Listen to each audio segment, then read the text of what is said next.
Broadcasting Company presents the first in a new series of famous stories for young people, Adventure Ahead. This week, a tale suggested by that epic of the sea, 2 years before the Mast, by Richard Henry Dana. A story which has brought reading excitement to 6 generations of American boys and girls. And so, Adventure Ahead!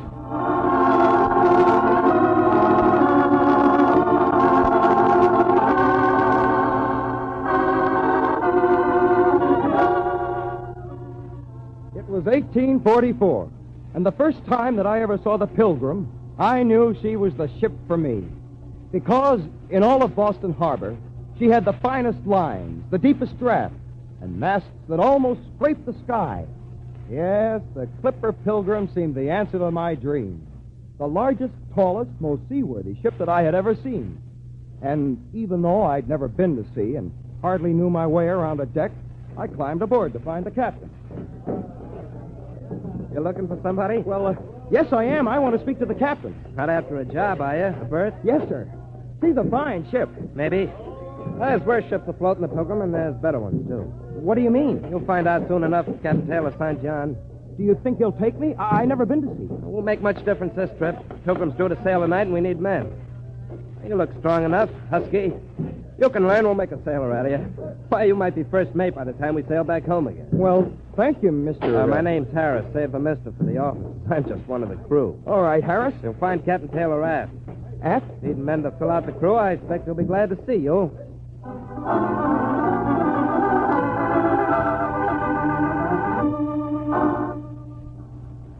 So, you want to sail before the mast, eh, lad? Yes, Captain. Yeah, you're kind of young. Any experience? I want to learn, sir. I'm not afraid to work. Yeah, you seem mighty anxious to sign aboard. Yes, sir, I am. Know where we're bound for? Well, no, sir. California, that's where. Know what that means? It's a long ways off, sir. It may be a year or 2 years before we sail into Boston Harbor again. Makes no difference, Captain. I want to go to sea. I like the cut of your jib, lad. Thank you, Captain Taylor. You'll be kind of an apprentice seaman to start out, what we call a soldier. But the crew will show you the ropes. Won't take you long to get the drift of sailing. No, sir. Keep your eyes and ears open, Dana, and obey the orders of the mate. The mate, sir? Yeah. First mate, Mr. Agate. Yes, sir. Take your gear and go along now. Report to Mr. Agate.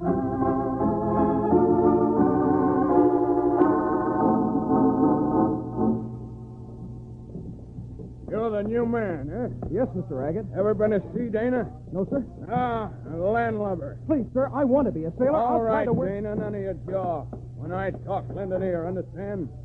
Yes, sir. Starting off as bad as the rest of the crew. How does the captain expect me to run this ship with a bunch of shoe clerks, cherry pickers, landlubbers? McCabe!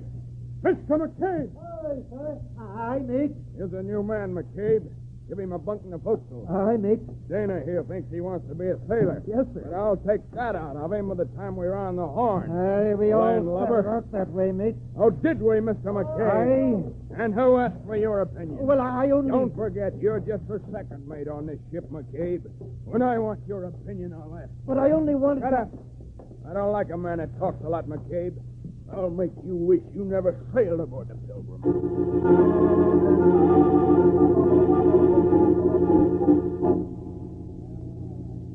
Well, Dana, your gear all stowed away? Oh, hello, Harris. Yeah, I'm all ready. You think we'll sail soon? Sometime tonight, the wind comes up. Oh. Say, you better get some sleep, Dana. After we get underway, you'll be busy climbing around the rigging most of the night. I'm too excited to sleep. After a few months, you'll be glad to take your sleep when you can get it. Especially aboard this ship. What do you mean, Harris? When you've been around...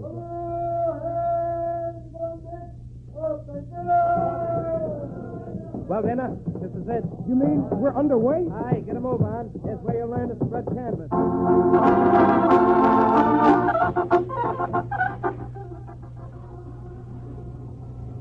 The sails were loose, the yards were braced, and the Clipper Pilgrim was on her way, leaning from the damp night breeze and rolling with a heavy ground swell.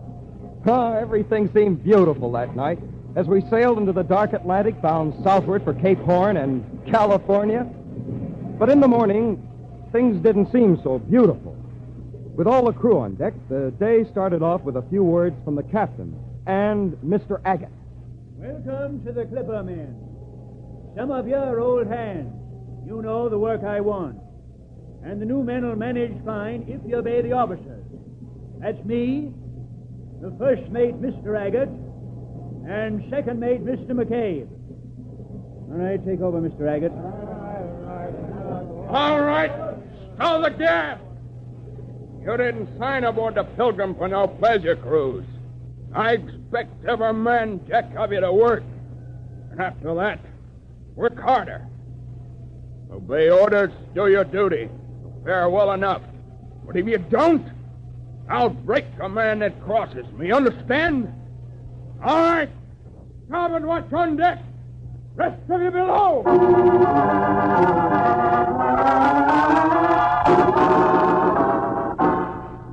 From that day on, our work seemed never to cease. For there was always work to do aboard a sailing ship, rigging to be examined, continually replaced, sails to be mended, and ropes or yards repaired, taking off, mending, putting on, taking off, mending, putting on. There's no rest for those at sea, regardless of the weather. It was difficult to learn at first, the scheme of things aboard a full-rigged clipper. But the crew helped me in every way. I never will forget Tom Harris's advice to me before I went aloft among the sails, first time. It's not hard, Dana. Keep one hand for yourself, one for the ship, and never spit the wind. The winds blew up and down the Pilgrim's deck. Days grew into weeks and months. But there was always work to do. More work and still more work. Our Mr. Agate thought of that. Washing down the deck, scrubbing, pulley turning, oiling up the rigging, bracing rust, mending sails. The ship was like a lady's watch, never in repair.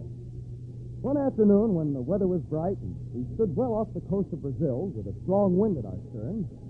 Sailor, move along. Trim the topsail. Bring in your boom. You, Dana Harris. Aye, sir. Right along. Coil up this rigging. Aye, sir. Look aloft there. I want to see you swabs at work. At work from stem to stern. Water waves the keel and rigging your boom. Well, Dana, Look 3 months aloft. of this. What do you think of sea life now? Well, it's hard enough work, Harris, but I don't mind. I'll get used to it, I suppose.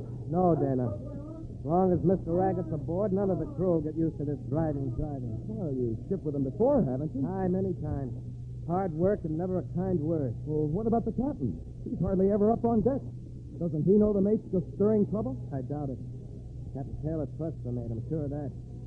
And since the captain's sick so much, well, someone has to take command. The captain's sick? In this cabin most of the time. What's wrong with Captain Taylor? I don't know. No one knows, I guess, except Dr. Agate. Dr. Agate? Aye. Does he know about medicine? I suppose his cabin's full of jars and bottles. Well, does that make him a medical man? Well, he's the maid. He keeps the medicine chest. Well, I hope then is I never get sick on this voyage. Well, none of Agate's cures or remedies for me either. All I need to keep me shipshape is my good luck charm. As long as I have this, I'm safe. Can I see it? Aye. It's a lucky elephant. Here. Oh, an ivory elephant. Where'd you get it, Harris? India, 4 years ago. Oh, I'll give it to you, Dana. Someday, when I quit the sea. I'd like to have it, but that'll be a long time waiting.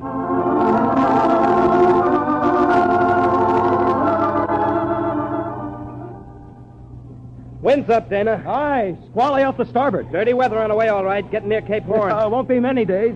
Well, here's McCabe. He looks sad. Aye.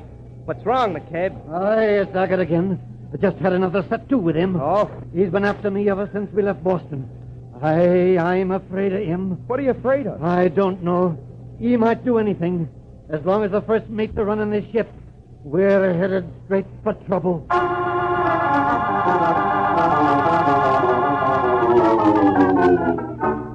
And so it went. As we neared the Horn, Mr. Agate seemed more and more in charge, the keeper of our destiny. And we scarcely ever saw the captain. But by that time, the spring storms of October broke upon us. We were busy hauling, furling canvas to keep the ship upright on course through tempest gales and freezing, icy rain. Day after night after day, we plunged through mountainous waves, driven westward through the straits by savage, lashing gales. We were on deck, on watch continuously, furling sails, tying broken yards and spars, drenched by rain and snow and sleet and hail, and waves that tried to wash us overboard. Dana! Dana! Aye. Slack off, Harris, huh? Against the head pump. Here's another. Steady on. Right. There he caught me. Spin below, Jack. Stay out of it. Everything's awash, Dana. Bilge all over. Look out! Another.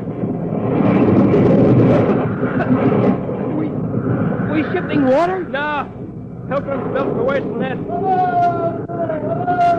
It's McCabe. Easy on there. Careful, does it? What a night, eh? Rough night. Let me up that rigging, Harris. Where you going? Up the mainmast. What are you, daft? Order. Royal Yard. Carried away. But in this weather. You can't climb aloft, McCabe. Have to order. Who's ordered? First mate, Mr. Agate says I go along. So I go along. All right, through. Fool. He'll never make it. Not in this gale. Hold on. Watch it.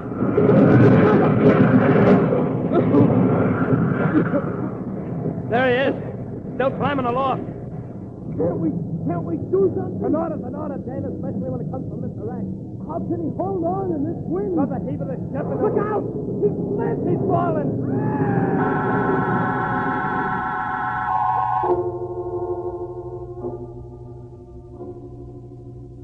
McCabe was lost.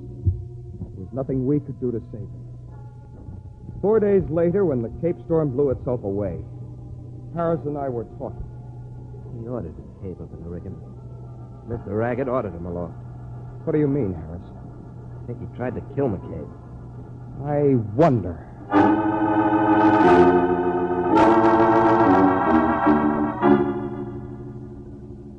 Harris and Dana were on deck that night. They saw it happen. The mate ordered McCabe aloft. Yeah. Hey, man!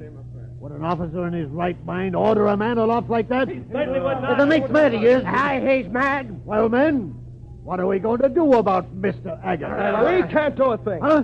What's that, Dana? There's nothing to be done, men. Well, can't we go to Captain Taylor? No, it wouldn't do any good. Why, what do you mean, Dana? We don't know a thing for certain. And Captain Taylor, sick or well, has faith in Mr. Agate. But if the mate is really mad... That's not for us to say. Why not? Why can't we take the law in our own hands? That's mutiny, men. And at sea, mutiny's never the answer to the troubles of a crew. You'd better think it over.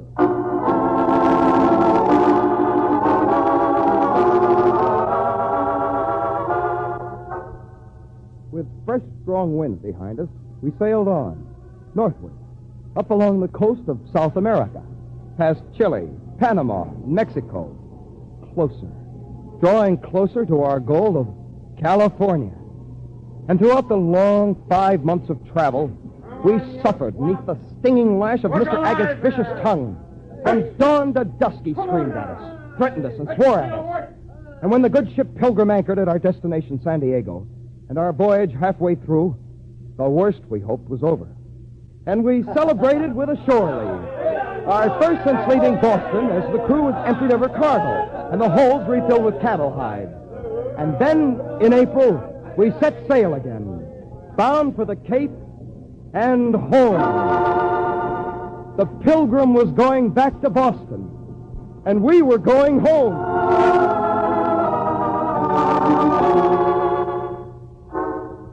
We thought the mate might change, but he was no different than before. He managed everything, and ranted, roared, and raved. He didn't have a friend aboard the ship. Coming off watch one afternoon, I brushed with Mr. Agate just after he'd left the captain's cabin. Oh, excuse me, sir. What are you doing here, Dana? Why, nothing, sir. I'm going forward to my bunk. Well, get along in. Stay away from this cabin. I don't want none of you swabs even getting near Captain Taylor. Understand?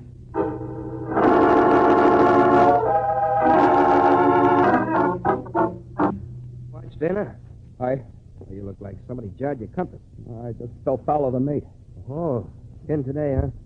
Oh, where'd you run adrift to Mr. Agate this time? Outside Captain Taylor's cabin. Oh, give the old man medicine, I guess. How is the captain? Well, no one knows but the mate. Old man hasn't been out of his cabin since we left California. He's been in there alone nearly 2 months. Except for Mr. Agate. Aye. Except for Mr. Agate. Strict orders of the mate. Nobody goes inside. Cabin door's most always locked. Captain Taylor must be very sick. We have to take the mate's word, Dana. He knows more about medicine than anyone else aboard. Maybe he knows too much. You know, Harris, I'm curious about that cabin. What do you mean? Do you suppose someone could get inside and find out about Captain Taylor? Talk to him alone? Why, I don't know, I mean, is the cabin door always locked? Well, most of the time, yes, but who'd dare to go inside against the mate's orders? I might. What? You? I'm curious about that cabin, Harris. I'd take the chance. But the mate, he'd kill you if he found you there. He would that. But it's worth a try. If you and the crew will help me, I have a plan. Of course we'll help you, Dana. We must get word to the captain. Tell him about the ship and the mate. It's our only chance. We must get word to the captain.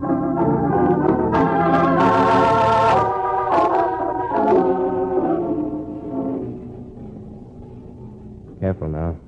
The mate, huh? Here he comes, careful. Mr. Agate. Well, what do you swabs want? We're having trouble binding these spars. Huh? We can't lash them tight enough, mister. Let me have a look. There. Ah. Well, this rope's too wet, see? Aye. You two call yourselves sailors. Huh? You use some dry rope like this. Make a bite, circle around twice. Tie a loop.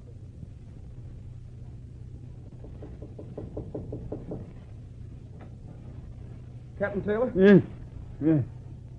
What do you want? I thought that door was locked. I'm sorry to bother you, sir, but I have to talk to you. You see, that is, we of the crew didn't know how ill you were, sir. And we wanted... Crew? You speak for the crew? Aye, sir. Mr. Agate tells me the crew's going to mutiny. You're dissatisfied with your work. Mutiny? That's what he says. Oh, no, Captain. Eh? We're not exactly satisfied with Mr. Agate's way of running the ship in your absence. But we're all working, sir. Working hard. There'll be no mutiny. But he told me, the mate. It's not true, Captain Taylor. Believe me, sir, I speak for all the crew. Well, why did the mate tell me that? Mutiny is a serious charge. Aye, sir, it is. Nothing strange about all this, lad. What he's been telling me. Why, Can I help you, sir? It's just my complaint.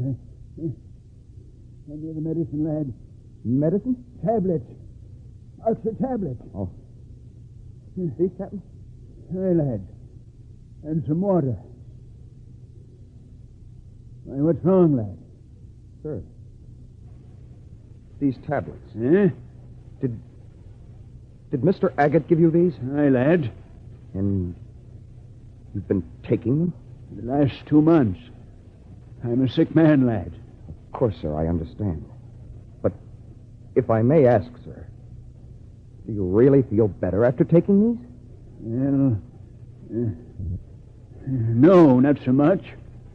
Mr. Agate says if I don't take the tablets, I might feel worse. The mate told you that, sir. Aye? Captain, I have a suspicion that all isn't right. What's that, lad? These tablets. What you talking about? Captain Taylor, speaking for the crew, I'd like to tell you about the way the ship's been run since you've been locked in here. All right, lad. The mate wasn't wrong when he said we talked about mutiny.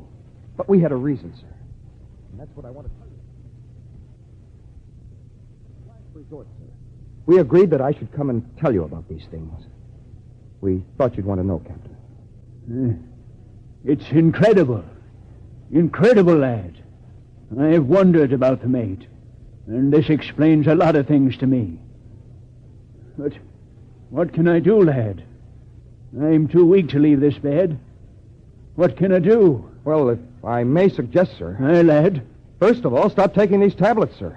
I don't know what they are, but I'd stake my life they're harmful. But if I stop, lad, I may get worse. Well, possibly... I'll chance it. Crew and my ship mean more to me in life. I'll chance it. We need you, sir, to take control of the ship again. That'll be the day, lad. If a scheme works. It must work, Captain Taylor. You must come back and take command. We're 5 or 6 weeks off Cape Horn. And in the dead of winter, we can never sail around without you, sir.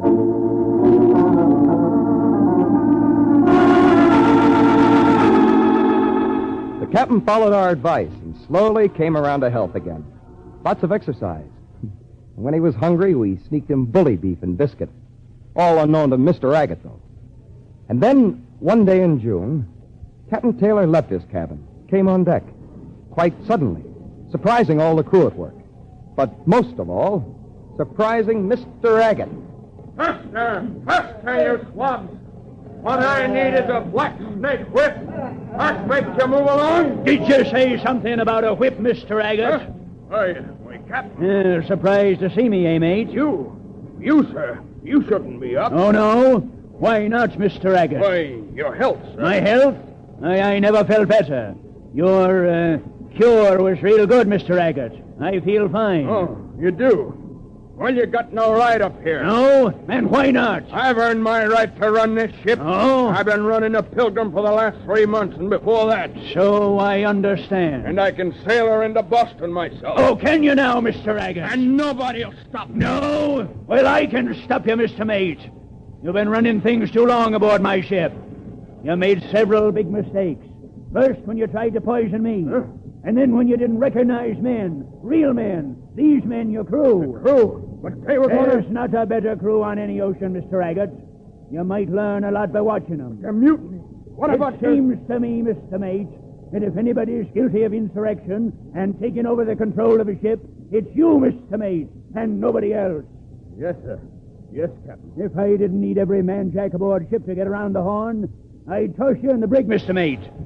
So you're on good behavior. And if you make good, I'll forget about the charges I mean to bring against you, mate. Aye, sir. Watch your step, Mr. Agate. And don't be asking any man jack to do a job you wouldn't do yourself.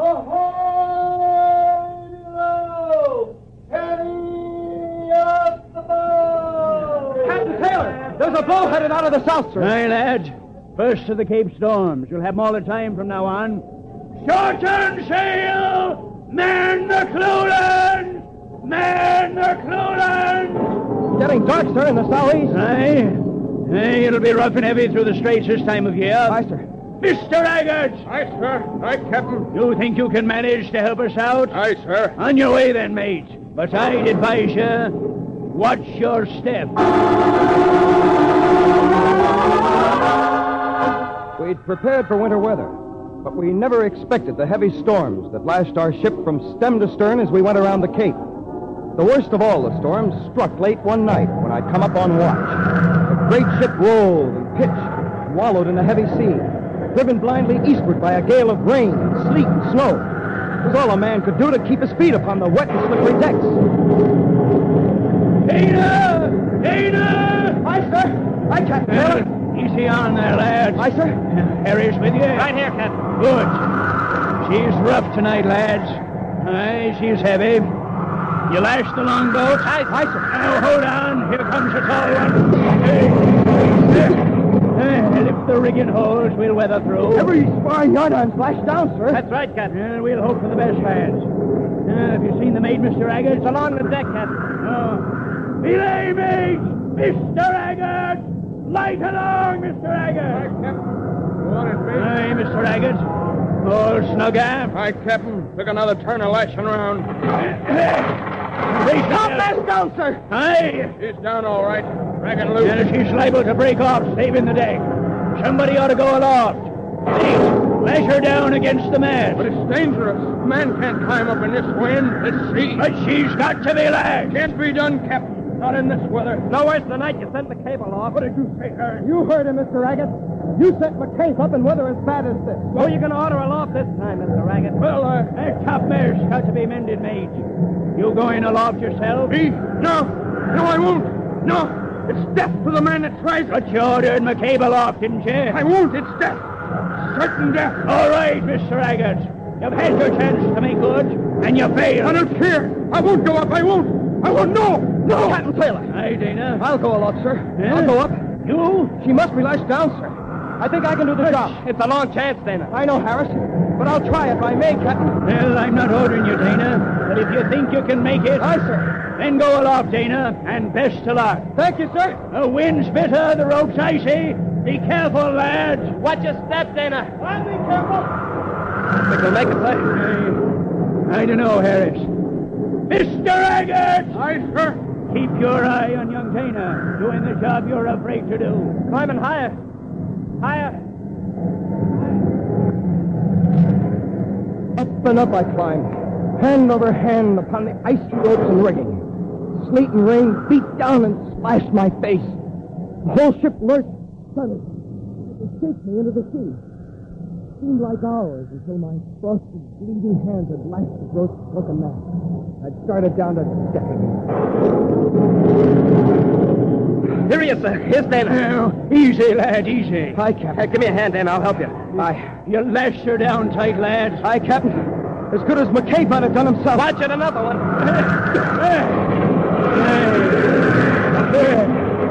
You're a brave lad, Dana, a brave lad.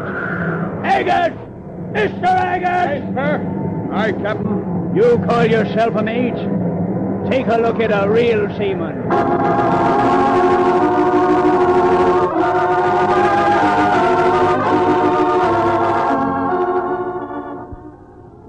And I want to tell you, men, members of my crew, that I know what you went through under the rule of Mr. Agate. And he'll stand trial for his misdeeds when we get to Boston. Since Mr. Agate's in the brig, that leaves us without a first mate.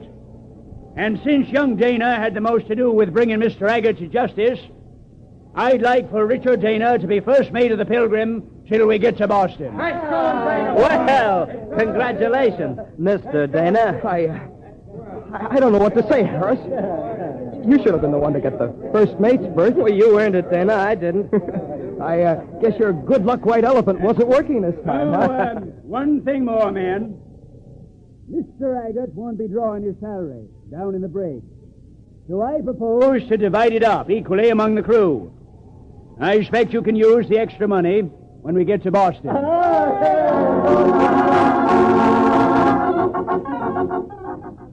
When we get to Boston. Ah, those were magic words to us who had been away from home so long. And the last weeks and days went quickly. After 2 long years at sea. 2 years at sea. Well, Mr. Dana. All right, Harris. Now that we're sailing into Boston Harbor, you can drop the formality. Oh? Why? Well, in a few hours, I won't be first mate. And the Pilgrim and our long voyage will just be a memory. Well, in that case, Dana, here's a good luck piece I'd like to give you.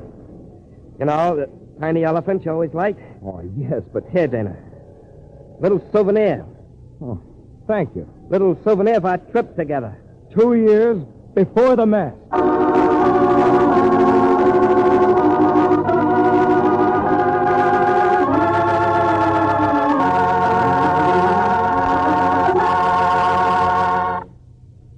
This story of 2 years before the mast, suggested by Richard Henry Dana's classic of that name, was written by Tom Goutet and was the first in NBC's new series, Adventure Ahead. Young Dana was played by John Thomas. Music was by Doc Whipple. The entire production was directed by Joseph Mansfield. During the weeks to come, as each Saturday morning unfolds Adventure Ahead, you will meet a gallery of heroes and heroines who appeal to youthful-minded listeners of every age. From the pages of books and stories, both old and new, your adventures will come to life, engaging in their exploits solely for your pleasure. NBC and its affiliated independent stations present Adventure Ahead as a public service.